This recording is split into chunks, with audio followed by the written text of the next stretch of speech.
Olá, bem-vindos à entrevista deste mês do site da Apifarma, uma entrevista em que procuramos debater a atualidade, procurando um gancho que aproxime precisamente dessa atualidade. O nosso entrevistado de hoje é o Presidente da Convenção Nacional da Saúde, o Dr.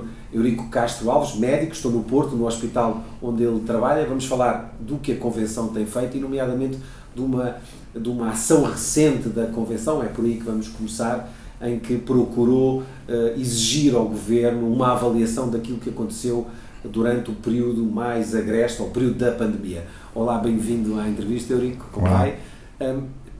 Recentemente fizeram esse comunicado, a Convenção Nacional de Saúde, que já nos vai dizer exatamente o que é, fez esse comunicado exigindo ao Governo aquilo que no fundo já aconteceu também noutros países, isto é, que houvesse um relatório, um inquérito que permitisse a todos os portugueses avaliar o que aconteceu. O objetivo é esse relatório? Bom, eu penso que é natural. Nós passamos uma fase difícil, momentos muito exigentes, muito difíceis, com grandes desafios, em que todos tiveram grandes responsabilidades, quer o poder político, quer os próprios operadores do setor, nos mais diversos níveis. Sabemos que há coisas que correram muito bem, felizmente, e sabemos que há outras que correram muito mal. E, portanto, o que nós queremos dizer, e desde logo eu acho a palavra exigir forte, no fundo é uma exigência, mas eu queria dizer isso de uma forma mais amena, porque nós queremos muito que o Governo faça essa avaliação com um único objetivo: aprender com o que se falhou, aprender com os erros, porque nada nos diz que não haja uma nova pandemia, uma nova vaga, a muito breve trecho. E, portanto, aliás, fala-se na quinta vaga, e, portanto, nós temos que aprender com o que fizemos de errado para prevenir e não repetir o mesmo erro. Não é tempo de crucificar ninguém, de apontar erros a este ou àquele. E, portanto, é uma exigência no bom sentido. Eu diria que é uma forte sugestão ao Governo que faça, mas gostávamos mesmo que isso fosse feito e demos a nossa vontade de contribuir, estamos disponíveis, porque achamos que é muito importante prepararmos para fazer ainda melhor do que fizemos no passado.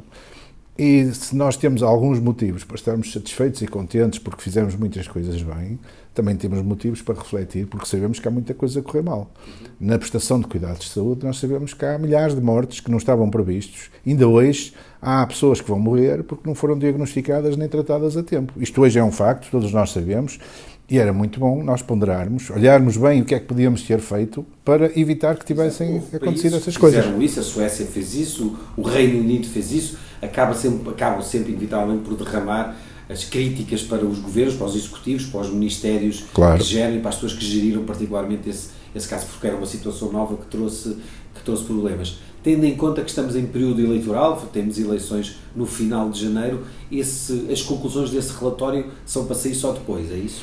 Eu acho que nós devíamos abordar esta questão como uma questão muito mais técnica e muito menos política. Portanto, o momento não é bom, também o reconhecemos, porque estamos em campanha eleitoral e o pior que poderia acontecer é esta ser uma circunstância que servisse de arremesso político entre os partidos, entre as oposições, os governos, etc.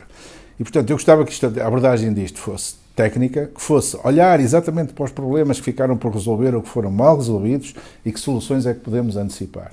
Não é um bom momento sob o ponto de vista político, mas se transformarmos isto numa questão operacional, numa questão técnica, qualquer momento serve. E, portanto, enquanto decorre a campanha eleitoral, nós podemos estar a trabalhar e a preparar o país para o que vier a seguir. Os ministros da Saúde, os secretários de Estado, os ministros todos, que eles estão em funções, claro, etc., para tentar perceber. Estão em funções. E isso seria feito por quem? Por uma comissão?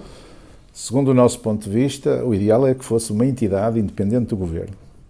Estas coisas necessitam de financiamento e acho que aí o papel do Governo seria financiar, mas uma entidade suficientemente distante. E nós temos pessoas com excelente capacidade técnica no nosso país, também a nível internacional, se quiséssemos, mas eu acho que nas universidades, nas empresas consultoras, uma outra instituição ligada à prestação de cuidados de saúde, eu acho que se nós conseguíssemos um mix dentro deste fórum do que lhe estou a dizer, acho que nós conseguimos um grupo de pessoas tecnicamente capazes de fazer uma avaliação correta. Este comunicado saiu há pouco mais de uma semana. Houve alguma reação do Governo? Houve alguma reação da Ministra da Saúde? Conta ter mais alguma ação nesse sentido? Não houve uma reação formal. Eu também percebo que o Governo hoje, nos dias de hoje, anda muito ocupado com outras circunstâncias, mas recebi alguns contactos informais e que não posso revelar neste momento, como foi pedido, mas a verdade é que não há uma reação formal e assumida por parte do Governo. Temos pena que assim seja. No entanto, como estamos nestas matérias de muito boa vontade e de boa fé, continuaremos a insistir nas nossas propostas, que nós achamos que são de utilidade para o país. Exatamente. Portanto, nós vamos continuar a insistir. E esperamos que um dia haja uma resposta, que alguém repare na bondade e na generosidade desta ideia e a possa concretizar. É importante que as pessoas percebam exatamente o que é a Convenção Nacional de Saúde. É uma entidade que reúne vários, enfim, vou usar uma expressão inglesa, stakeholders, ou seja, pessoas interessadas neste assunto e que também sentem o efeito das decisões tomadas que acontecem na saúde. Na verdade são todos portugueses, mas são entidades formais, desde misericórdias, associações de doentes, a hospitais, às ordens, a ordem dos médicos, a ordem dos farmacêuticos, a ordem dos biólogos, a ordem dos psicólogos.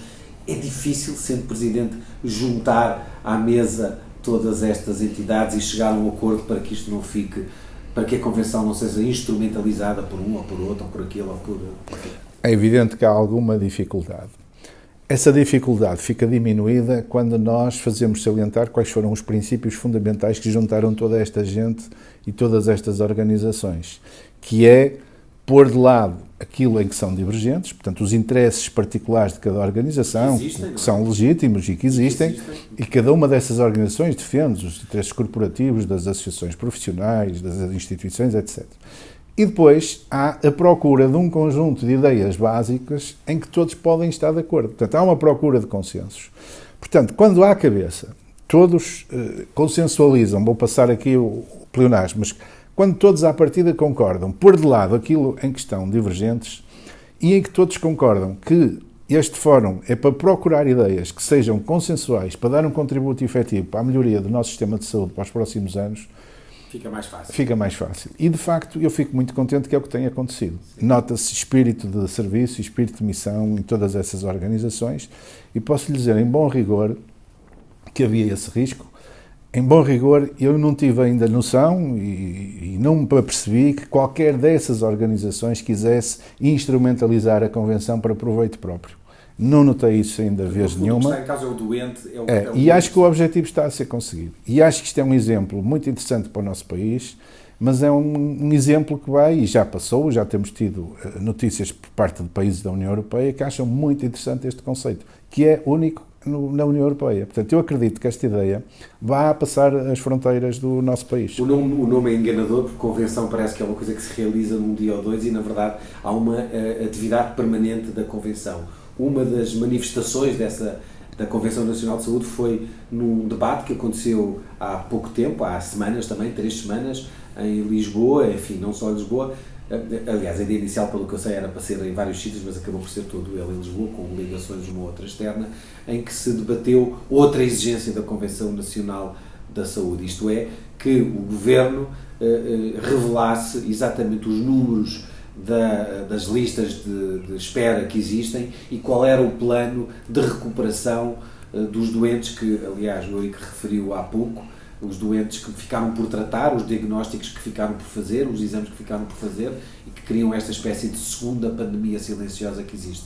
Esse debate, o Presidente da República a intenção era essa e acha que vai ter resultado? Eu acho que sim, porque nós sabemos que o Governo é constituído por pessoas bem intencionadas. Depois pode haver uma outra influência no plano das ideologias que não lhes permite ir mais além ou mais aquém. Mas isso é outra discussão. O que é que isso significa que no plano da ideologia depois há a questão do público, privado, social? É evidente que há, e nós sabemos que quanto mais cedências ou quanto mais à esquerda um governo estiver e mais cedências à esquerda, principalmente nos campos dos extremos, mais cedências tiver que fazer, mais difícil é centralizar as coisas em favor do doente e usar a complementaridade do sistema. Mas isso é uma outra discussão que pode ficar para uma altura mais adequada. Neste momento o que é importante é, nós sabemos que há um problema grave para resolver, que é a prestação de cuidados de saúde em Portugal está atrasada, os doentes, os portugueses, não estão a ter a assistência que estavam habituados a ter. E lembro-lhe que nós fomos, e ainda somos, um país cotado como um dos melhores do mundo, como na prestação de cuidados de saúde. Queremos continuar a ser, embora sabendo que há imensos problemas para resolver. Mas hoje temos um problema, além desses todos, um problema maior, que é o atraso na assistência às pessoas. E, portanto, acho que há aqui um trabalho importante a fazer. Está a ser feito em alguma medida, mas que podia ir muito mais longe, que é, o primeiro, o diagnóstico completo da situação Eu acho que ainda não há uma completa noção do tamanho, da dimensão das listas de espera, quer para consultas, quer para tratamentos, quer para intervenções cirúrgicas, e, portanto, era importante ter uma noção mais clara do que é que está atrasado e, ao mesmo tempo, também preparar um programa especialmente dirigido para este problema, um programa de tratamento e de atendimento das pessoas que estão em atraso. Isto para além da normal lista de espera que o nosso país tem.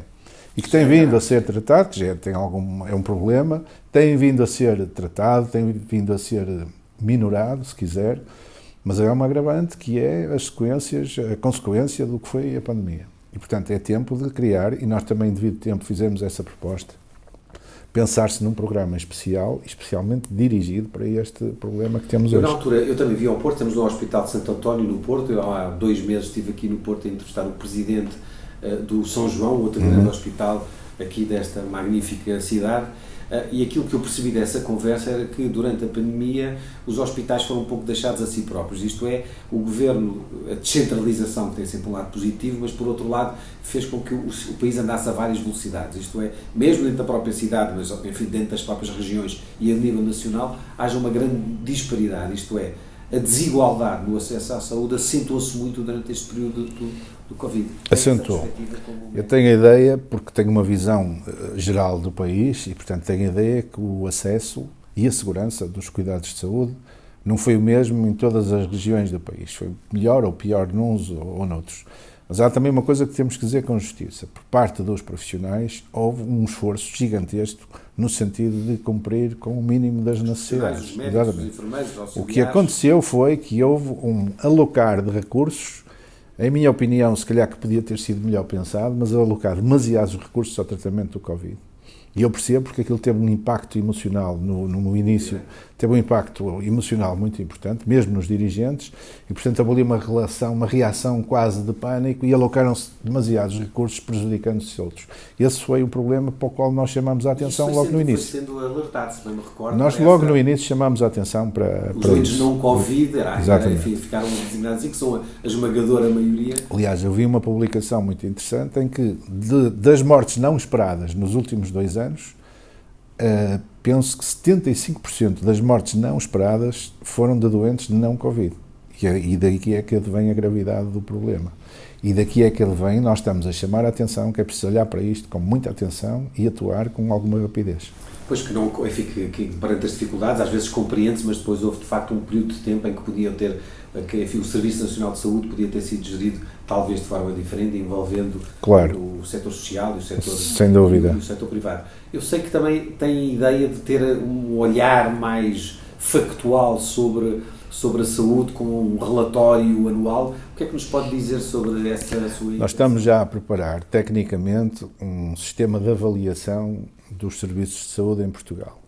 E o nosso sonho, se quiser, o nosso objetivo era nós podermos, todos os anos, apresentar ao país uma avaliação do que está a acontecer com o sistema de saúde. Agora, uma avaliação tem que ser credível e tem que ser aceita por todos. Portanto, o que nós estamos a estudar um conjunto de indicadores que sejam muito objetivos, rigorosos, que não sejam passíveis de subjetividades e que possam mostrar todos os anos o que é que está a melhorar e o que é que não está a melhorar no nosso sistema de saúde e que pode ser melhorado. Uma espécie de sinais vitais. É um conjunto de sinais, é uma sinalética que nós queremos, semáforos, se quiser, mas queremos é dar um conjunto de indicadores que o país possa utilizar para saber o que é que está a acontecer ao seu sistema de saúde. E o objetivo final, o objetivo primordial, e como sabe nós temos uma agenda para a década, essa agenda ficou prejudicada com estes 2 anos, esperamos nós que sejam estes 2 anos de pandemia, mas continuamos a ter uma agenda para a década e queremos é dar um contributo para que os próximos 10 anos sejam 10 anos de melhoria consistente e permanente, de melhoria da prestação de cuidados de saúde em Portugal. E desde logo apostando num fator que eu acho que é decisivo. Isto é o grande desafio que eu quero deixar aos nossos governantes do presente e do futuro, que é nós temos um excelente meio, uma excelente ferramenta que está a ser, em minha opinião, pouco utilizada, que é a complementaridade entre o setor público e o setor não público. Nós temos excelentes equipamentos instalados no setor social, temos excelentes hospitais e equipamentos instalados no setor privado e é tempo de nós aproveitarmos estes recursos ao máximo em favor dos cidadãos portugueses. Sem qualquer complexo, agora sim, digo bem, sem qualquer complexo ideológico, com um preço justo, com uma fiscalização adequada e correta, com um nível de exigência muito grande por parte de quem financia, o Estado, mas pôr à disposição de todos os portugueses os excelentes recursos que nós temos no nosso país. Não é tanto o que acontece, embora exista uma relação dos funcionários públicos através da ADSE que tem vindo a emagrecer, segundo li nas últimas notícias, nos últimos tempos, com muitos hospitais privados a não aceitarem a nova tabela de preço e, portanto... Claro, há muito por fazer no sistema de saúde, todos nós o sabemos, e é importante que venham nos próximos governos pessoas com imaginação, com criatividade e, sobretudo, com muito poucos complexos ideológicos. Que seja o doente o centro das preocupações e que seja o objetivo é prestar melhor serviço em tempo útil, com qualidade, com segurança, etc. Este orçamento do Estado, que não entrou em vigor, previa um aumento de 600 ou 700 milhões de euros praticamente para o SNS, o que, enfim, era um avanço, apesar de tudo, tendo em conta a suborçamentação permanente que este setor e que a saúde e que o SNS sofrem em particular. Nos últimos meses temos visto uma série de demissões nos hospitais públicos portugueses. Mais recentemente no Hospital de Santa Maria, a principal urgência do país, enfim, a do São João também é importante, a deste hospital onde estamos também é. Como é que vê, e como é que a Convenção e como é que o Eurico vê este... Vejo a situação atual com alguma apreensão, porque isto são sinais que começam a parecer que são sinais que representam uma doença sistémica. Sim. O que dá a impressão é que os hospitais estão todos mal, porque é uns atrás dos outros em que vão surgindo situações destas. Isto deixa-nos preocupados. Na questão do orçamento, eu vi e vejo como um bom sinal o reforço do financiamento, apesar de sabermos todos que não terá sido suficiente. Mas mostrou uma intenção. De qualquer modo, eu acho que, junto com a preocupação de aumentar o financiamento, e que é inevitável, e tem que ser, se queremos ter um sistema de saúde à altura das expectativas que têm sido criadas, é muito importante também um plano de reformas de funcionamento do sistema de saúde.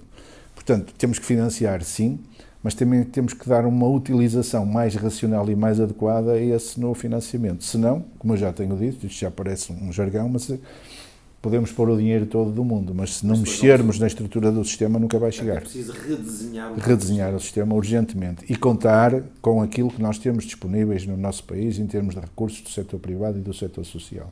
Sem essa alteração, dificilmente... É muito difícil. E eu acho que, com isto não me interpretem mal, o setor público tem um papel muito importante e muito relevante na prestação de cuidado de saúde em Portugal. Portanto, não quero pôr de lado nem relegar para segundo plano o papel do setor público, mas sabemos que o setor público, por si só, não chegará. E se temos estes recursos disponíveis, por que não utilizá-los de uma forma despreconceituada? Já representam um terço da capacidade instalada. Exatamente, não tem parado a crescer nos últimos 10 anos. Como é que vê, como médico, como é que vê a questão da aprovação dos medicamentos inovadores, a fim das novas moléculas? Estão sempre com as notícias que vamos vendo é de um atraso de Portugal nesse assunto. Como é que isso vê? Bom, isso é um tema particularmente interessante para mim e importante, porque eu desempenhei funções também na área do medicamento e da regulação e, portanto, sou muito sensível a essas coisas. E enquanto português e enquanto médico, ainda mais sensível sou, porque entendo que no meu país tem que haver tudo o que há de bom e de melhor segundo o estado da arte. É o que acontece hoje em dia. Há um ligeiro atraso e quando eu há pouco lhe falava que era importante fazer reformas estruturais importantes no setor da saúde, uma dessas reformas é no setor da avaliação do medicamento. Hoje há uma ferramenta extremamente útil e que tem sido pouco utilizada, chamada SINATES, e que foi SINATES, que é o Sistema de Avaliação de Tecnologias da Saúde, e que é um instrumento essencial e estratégico para que os medicamentos inovadores e que verdadeiramente são importantes para terapêuticas, até das terapêuticas mais complicadas, mais complexas, mais caras, etc., que é uma ferramenta muito útil para a aprovação atempada dos medicamentos. Tenho pena que esse sistema, que tanto trabalho deu a construir, foi construído em 2014 e 2015, era eu presidente do Infarmed, já agora, e que foi elogiado, inclusivamente, a nível internacional por outras agências de medicamentos, e que tenha sido timidamente implementado no nosso país. Tenho muita pena. Mas a verdade é que para os doentes portugueses as notícias que vão vendo é que há uma grande disparidade, até com a Espanha, isto é, por exemplo, em Espanha, enfim, os medicamentos inovadores são aprovados mais cedo, na Alemanha então é muito mais cedo. Se isso tivesse acontecido com a Covid-19, com as vacinas, o país tinha entrado em colapso. Porquê é que não foi aplicado esse sistema? Bom, como deve calcular, não fica bem estar aqui a criticar ou a tecer considerações sobre o atual funcionamento do Infarmed. Eu vou mais atrás, vou mais acima, se quiser, que é na política e na gestão da política de saúde. O Sistema de Avaliação de Tecnologias da Saúde, que está em decreto-lei, que é uma ferramenta essencial, completa e que pode ser utilizada, consegue fazer com que os medicamentos sejam aprovados mais rapidamente ou atempadamente. com benefício dos cidadãos utilizadores, dos doentes, e também com benefício da própria indústria farmacêutica. Porque há uma coisa muito importante para as empresas da indústria farmacêutica, que é a previsibilidade. Se eles souberem as regras do jogo e se essas regras forem cumpridas sistematicamente, com metodologia, etc., todos ganham com isso, nomeadamente a própria indústria. E, portanto, o que eu quero dizer, quando há pouco eu lhe falava que era importante fazermos uma reflexão e reformas estruturais importantes no nosso sistema de saúde, essas reformas estruturais são urgentíssimas também no setor do medicamento. E já agora no setor do funcionamento das entidades que regulam este setor, o setor da prestação de cuidados de saúde, do medicamento, dos dispositivos médicos. Ou seja, nós podemos, não é impossível que nós termos acesso, como eu quero e desejo isso para o meu país, quero acesso aos medicamentos em tempo útil. Se hoje mesmo foi inventado um medicamento que cura um cancro, eu quero esse medicamento hoje mesmo aos serviços dos meus doentes. Existe um sistema extraordinário que os hospitais podem recorrer diretamente, os médicos, para poder resolver. Mas a verdade é que... Mas são excepcionais. São excepcionais. A verdade é que os processos, primeiro, são aprovados pelo regulador, o Infarmed, depois de uma aprovação europeia, portanto, já vem uma segunda aprovação, e depois ainda ficam no Ministério da Saúde, em regra no Secretário de Estado, que muitas vezes exerce aquilo que, enfim, é uma liberdade minha, mas uma espécie de veto de gaveta, isto é, os processos acumulam-se na gaveta e ficam 6 meses, 1 ano à espera. Entretanto, nos outros países aquele medicamento está a ser aplicado e em Portugal não. Verdade. Isso é difícil de compreender. Olho para isso com alguma mágoa, porque nós, como lhe disse, temos ferramentas legais, o SINATES é uma delas, que permitem com que tudo funcione de uma forma mais organizada, célere e transparente. E, portanto, o que é que eu, no fundo, queria é que houvesse a vontade política e decisiva de implementar na sua plenitude a ferramenta SINATES. Porque, como lhe disse, é bom para os utilizadores, porque recebem em tempo útil a verdadeira medicação, muitas delas disruptivas e que têm avanços terapêuticos muito significativos. Ou, enfim, a qualidade de vida, exatamente, a longevidade.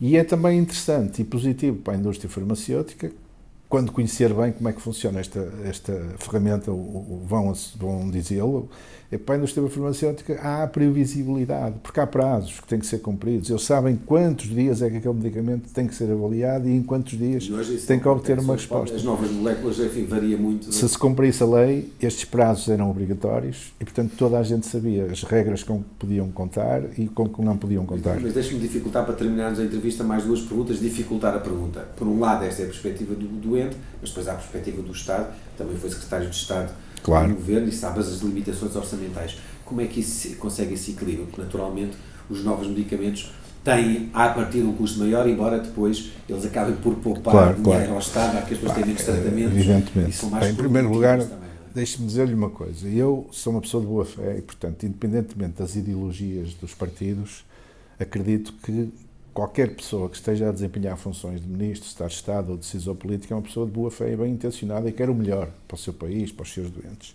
E tem uma responsabilidade difícil, que é, de facto, de gerir.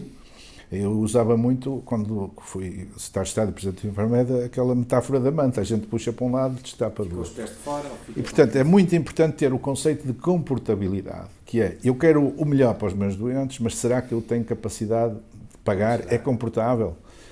Esse conceito, mais uma vez, está previsto no SINATES. E, portanto, este sistema de avaliação de tecnologias da saúde conseguia tirar do sistema aquilo que já não é útil, ou tirar valor, que se calhar estava com um valor exacerbado em relação à utilidade daquele tempo, e arranjar espaço para entrar em outros novos que sejam muito mais úteis e que constituem avanços terapêuticos.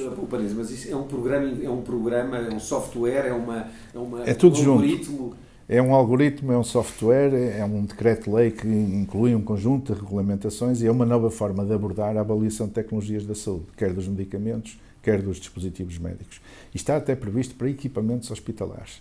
E, portanto, no fundo é o que é? É uma abordagem racional em que aquilo que é útil e importante tem via verde e aquilo que já não é útil foi em tempos deixou de ser e é colocado num segundo plano de menos importância. Permite dar ao próprio decisor uma maior capacidade de decisão e depois uma maior transparência para os médicos. E ao mesmo tempo, para os agentes que estão no mercado, dá-lhes também aquilo que eu acho que é muito importante para uma empresa, que é a previsibilidade. Sim, Sabe quando é que vai ser ou não aprovado, sabe quais são as regras para a definição do preço, para a definição da comparticipação, etc. E hoje em dia isso não acontece. Uma última pergunta para fecharmos. As entrevistas têm esta duração, tem a ver com a quinta pandemia, com a quinta fase ou quinta onda, enfim, quinto momento que se fala, talvez com alguma sobreexcitação em relação à Covid. Portugal tem uma percentagem de vacinados, toda a gente, o mundo inteiro sabe, aliás, ao contrário do futebol, onde perdemos na vacinação, ganhamos claramente.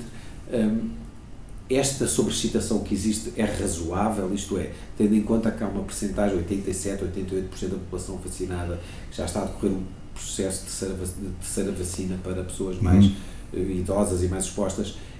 Como é que as pessoas, os doentes, os portugueses devem olhar para o momento que estamos a viver?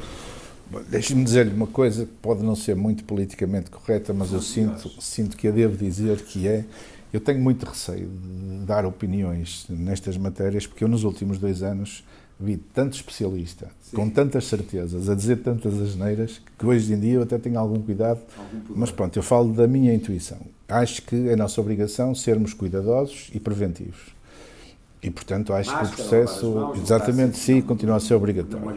E acho que devemos todos partir do princípio que pode haver, de facto, uma pandemia, uma quinta vaga com alguma gravidade. Devemos partir desse princípio. Desse risco. Depois, se não acontecer, melhor. Mas devemos nos preparar para o pior.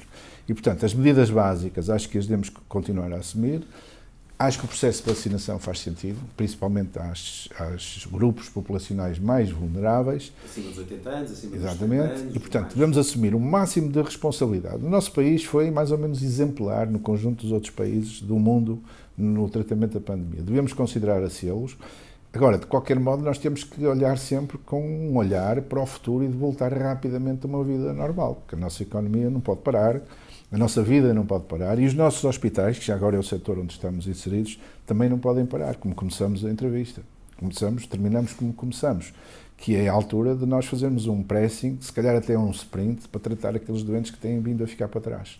Agora, pandemia, sim senhor, com o máximo de sentido de responsabilidade, mas não pode ser a única das nossas preocupações. Não pode ser a opção nacional. Não pode ser obsessiva, é isso mesmo. Muito obrigado pela entrevista. Despeço-me com esta entrevista com Eurico Castro Alves, Presidente da Convenção Nacional, essa entidade que, apesar do nome parecer uma coisa que acontece 2 dias por ano, na verdade tem uma ação permanente e que pretende ser um ator com um diálogo quer com os doentes, quer com os hospitais e, nomeadamente, com o Governo e com os decisores para melhorar o SNS e a saúde em Portugal. Despeço-me então, até à próxima entrevista. Muito obrigado.